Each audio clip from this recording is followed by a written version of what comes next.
Hi, I'm Renee Seltzer, founder of Feeding My Kid, and in today's episode, I'd like to introduce you to Tammy Bishop, who's an occupational therapist and feeding specialist. So she's going to be able to answer your questions that we often get through Facebook and on the website. So I'm really excited to introduce her. So she's going to go through and just answer a variety of questions, provide insights that we don't often have, and just being an occupational therapist, she's going to be able to see and help us understand, when is it that you need to see an occupational therapist? I'm so excited to be covering all these topics with her, and let's get started. One of the things I've read and really saw this with my own kids is, pre-made food and pre-made baby food. Because it's all so exactly uniform and the puree is always really consistent. My kids struggled with textures. My kids struggled with change because once I started making homemade chicken nuggets, they were all different. Some were burned, some were delicious, some were not. And it took me a long time to get past that with them. But what would you recommend with parents who are just starting out? Would you say try to make as much as you can at home to help with that? Or do you see that? Yes, a lot of times. Definitely, if you can make your own baby food, your own food in general is much better for you than the packaged foods. Also, you can change the baby foods. If you don't have the time to make your own foods, take packaged foods and augment them with spices and herbs and change the flavor to them so that the food isn't always the same tasting or the same texture every single time the child has it. And if I may get on a soapbox, the fruit pouches and the vegetable pouches, those are not meant to be sucked from. Those are meant to be squirted into a bowl and eaten with a spoon. So what I've been told is that when children suck it straight out of the pouch, they don't see it and they don't feel it in their mouth. It just goes straight back into their throat. So what happens is they become accustomed to that, and then when they do see the fruit or the vegetable and then feel it in their mouth, then it's a whole new experience, and they are not fans of it. Yeah, having a child that actually struggled with a lot of jaw weakness and cheeks and lip weakness, it was a hard road because he didn't have the skill set to chew. So Tammy was really there to help us to figure out how to get him to chew and how to help him overcome that. It would have been great if at 6 months, 7 months, 8 months, we addressed it versus after a year, because once they hit over a year, they don't like things in their mouth. Right, especially when someone else is putting it there. And it's really, it's just much harder on you to deal with it later on than it was if I just knew about it earlier and really did things the right way. Yep. Another great way to help children desensitize their mouth is to allow them to mouth things. I've unfortunately come across a couple parents who don't want their children putting anything in their mouth. And up to a certain age, children should be able to explore with their mouth, be able to put things in and move it around with their tongue. It desensitizes their mouth. It also helps them learn the qualities of what's in their mouth, to understand what smooth and rough is and what hard and soft are. So it's really important for children to be able to explore with their mouth. And doesn't it help with because I remember you telling me about the spoon. If you have if you give the baby the spoon, it helps kind of push back that gag reflex and gets them more comfortable. Anything. No, it's really important to introduce the spoon to the child even before they are self-feeding themselves with the spoon. You can also introduce things, any kind of chew toy that they can put into their mouth. Rather than just like a large thing that can only touch their lips and their teeth. If they have something long enough that they can put between their back gums, it strengthens the cheeks, it strengthens the jaw, it strengthens the tongue, the lips. So really, and also desensitizes the mouth. It moves back the gag reflex a little bit. You don't want it completely gone. You obviously want the gag reflex, but it just basically helps bring the mouth, the oral motor skills in. So why do you want the gag reflex? You want the you want the gag reflex because that protects your life, so that if something does get stuck in the back of your throat, the gag reflex helps remove that, helps your body get rid of it, eliminate it. And that's actually a lot of what I've seen and read, that when you're feeding your baby and you put the food back there, sometimes you put the food too far back, and that actually just ends up activating the gag reflex. So that's why it looks like my kid doesn't like this food, but I'm like, it's really where you're putting the food Yes, that's a into good their point. mouth. Yep. Do you recommend where they should put the food in? So I actually prefer children to feed themselves, so that if they're not using a spoon, Yeah. they use their hands. And So baby-led weaning, right? That's kind of the idea. yeah, and so introducing the spoon to the child, even if they don't have a whole lot on it, they can dip it in and try to put it into their mouth. But if you have to do it, if you have to spoon feed your child, I would just say at the front of the mouth.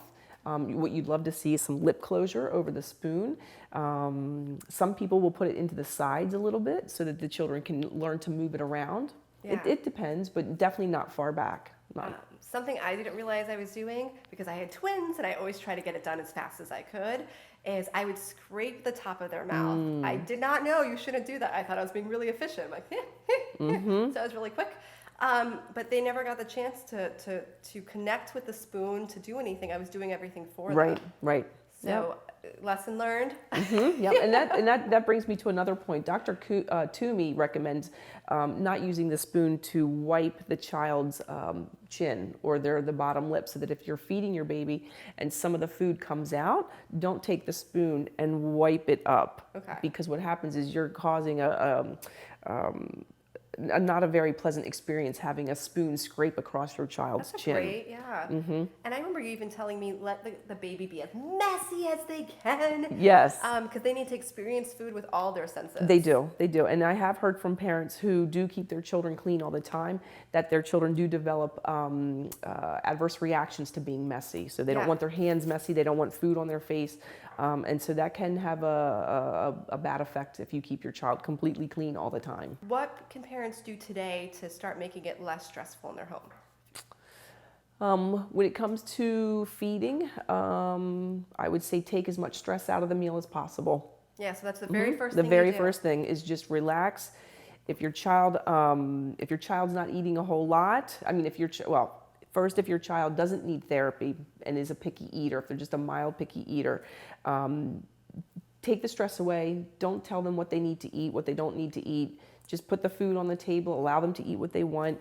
Another thing too, a lot of feeding therapists recommend not giving snacks in between meals and snacks, so that if you have a snack, make sure it's 3 to 4 hours later that there's a meal or another snack, and nothing in between except water. So no juice, no milk. If the child cries for something that they want, you tell them, you can't have it now, but you can have it later. Yeah, that's actually a great point.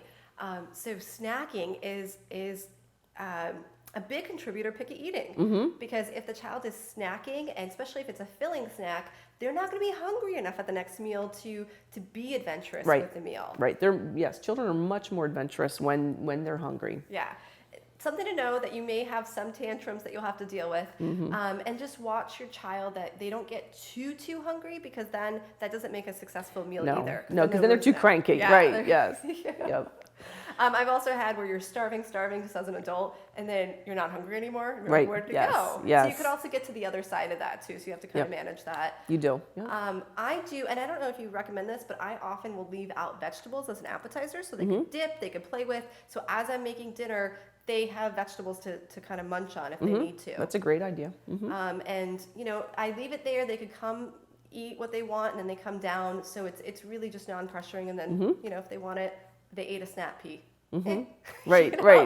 Yes. Yeah. That's a great idea. How do you make food more fun? So to make it more fun, a great way to do it is to give the child kitchen utensils. Yeah.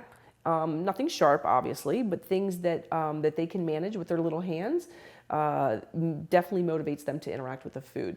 I haven't tried using toy food equipment like the Play-Doh roller. Yeah.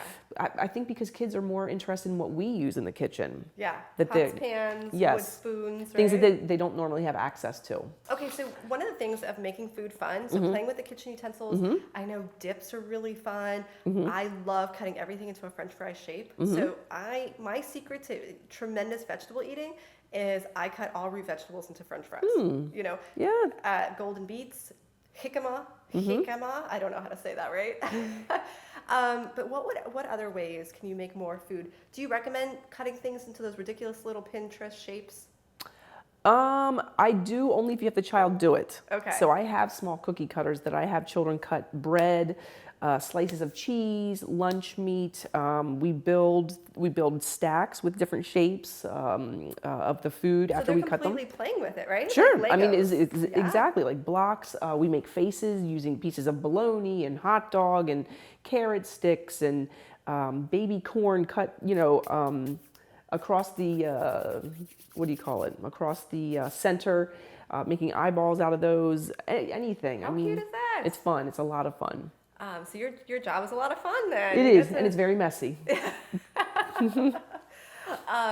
So if you're going to make those little crazy shapes, you definitely want the kids to be making them Yes, as opposed yes. to mom sitting there by herself in the kitchen Yes. making them. Yes. Okay, so that's great advice because it does horrify me when people send panda bears off to school lunches. I'm like, I'm just not going to do that. Right. So I see some of the moms do that because they want their child to have a fun lunch. Yeah. I'm okay with that, but if you really, it's really great to have the child do it themselves. Yeah. So if you have time that your child can help you make the lunch and make those fun shapes, that would be even better. Yeah. And and that's one of the things too. I'm actually reading the psychology of food labeling, and it's really fascinating when they talk about, all of these boxes that you buy these lunches and dinners in are these form of entertainment. They have all these characters on there. And really food it's fun and it's social, but it's not entertainment. Right. It's not a cartoon. Right.